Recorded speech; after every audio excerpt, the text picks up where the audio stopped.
Sejam bem-vindos aos métodos quantitativos aplicados à administração. Eu sou o professor Pedro Afonso Cortes e estarei finalizando este módulo com vocês. Nós estamos agora em uma fase mais aplicada da nossa disciplina. Estamos entendendo um pouco mais da aplicação estatística no Excel. Eu quero relembrar com vocês que o Excel está entre as formas de aplicar as nossas estatísticas trabalhadas ao longo dessa disciplina. Então, sempre nós temos que pensar sobre os aspectos metodológicos, os aspectos descritivos e tudo mais que nós aprendemos ao longo da disciplina antes de seguir para a aplicação. De uma forma mais aplicada, nós vamos aqui compreender um pouco sobre a montagem dos bancos de dados, organização de forma correta para análise estatística, aprofundar um pouco mais e rever tabelas e gráficos, assim como conhecer um pouco mais dos testes estatísticos no software Excel. Como nós já conhecemos, os dados estatísticos são aquelas informações que nós obtemos ao fazer uma certa observação de algum resultado. Imagine que estamos ali fazendo a gestão de uma academia. Quando o aluno faz uma nova inscrição e nós anotamos as informações dele em uma ficha, nós estamos então fazendo um registro dessa informação. Imagina que vários alunos fazem o cadastro em nossa academia. Neste caso, nós estaríamos fazendo uma série de registros e cada um desses registros poderiam representar um dado estatístico. Mas se a gente deixa esses dados anotados na ficha de cadastro, né? O que será que ocorre? Quais informações que esses dados podem nos fornecer? Provavelmente, poucas informações.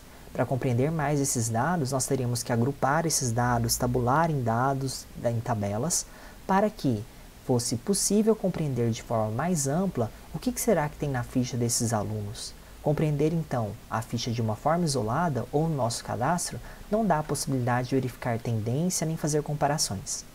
Já quando a gente constrói um banco de dados e organiza essas variáveis de uma forma bastante clara, em que cada coluna da planilha seja uma variável e cada linha dessa planilha seja uma unidade amostral ou uma observação de algum caso, aí as coisas ficam um pouco mais claras.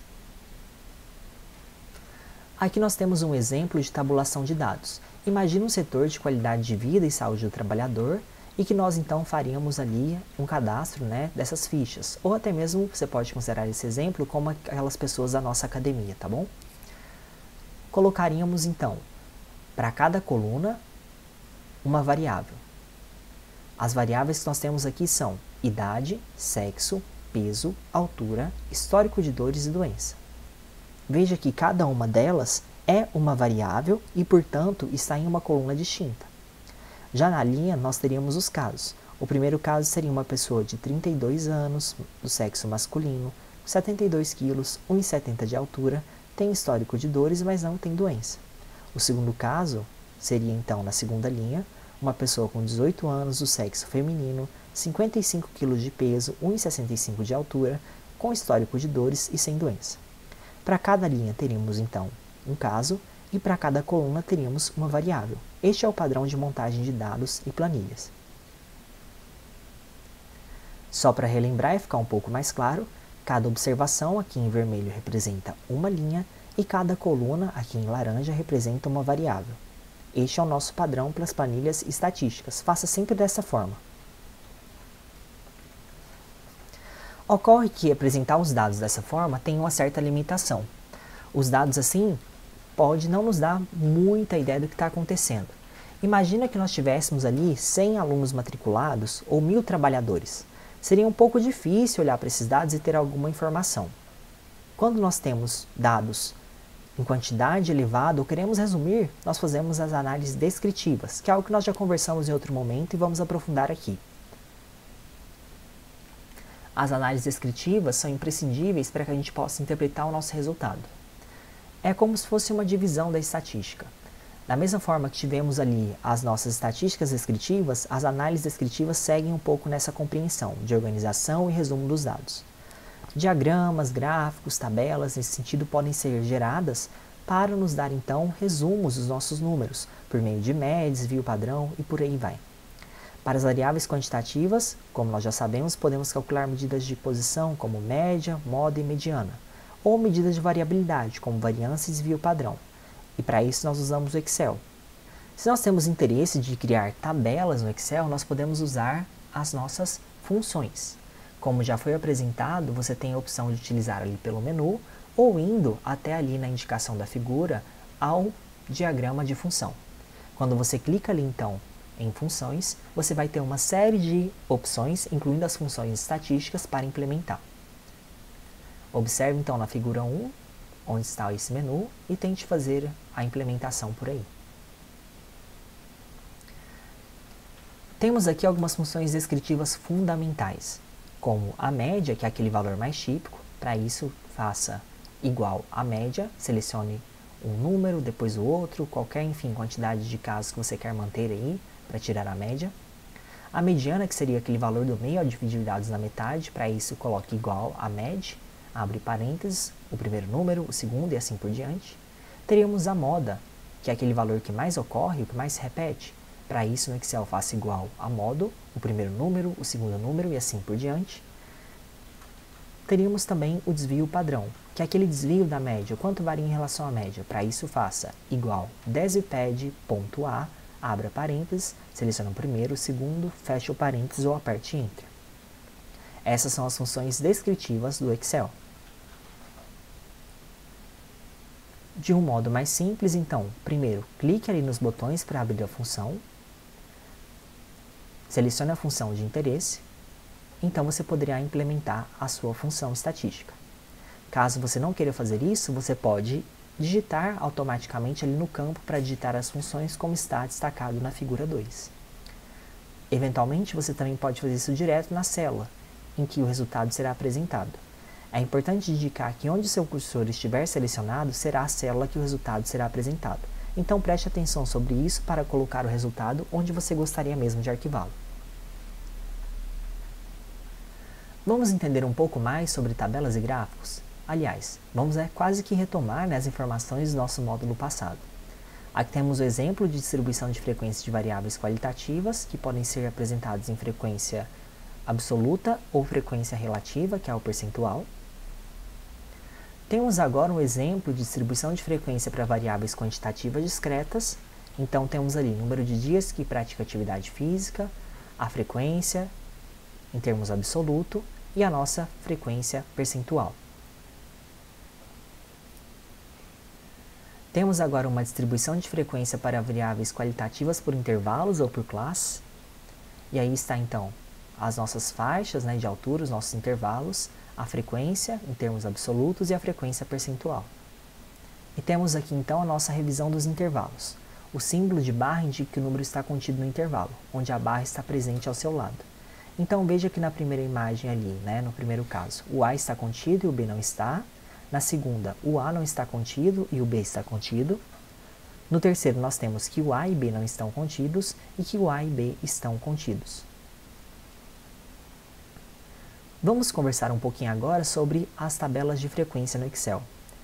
Uma vez que os dados já estão tabulados naquele padrão de variáveis em colunas e observações em linhas, você pode então selecionar todos os seus dados, ir até Inserir, selecionar Tabela Dinâmica e ali então fazer uma nova seleção de qual é a sua tabela ou intervalo que você gostaria de gerar uma tabela de frequência e depois selecionar Nova Planilha para lançar esses resultados, essa tabela de frequência, em uma nova planilha e dar o OK.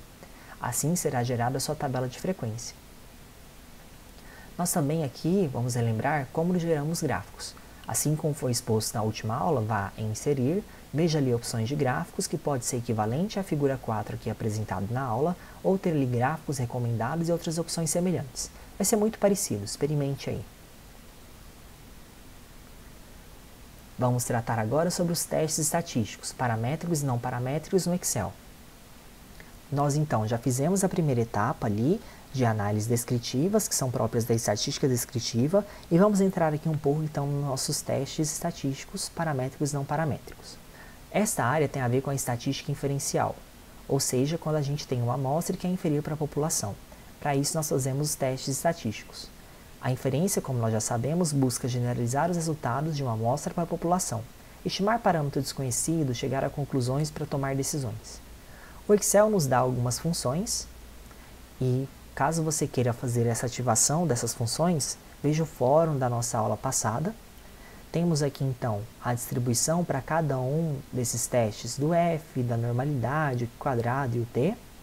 Mas, ainda que seja possível fazer por meio das funções, eu recomendo que vocês façam direto pela análise de dados.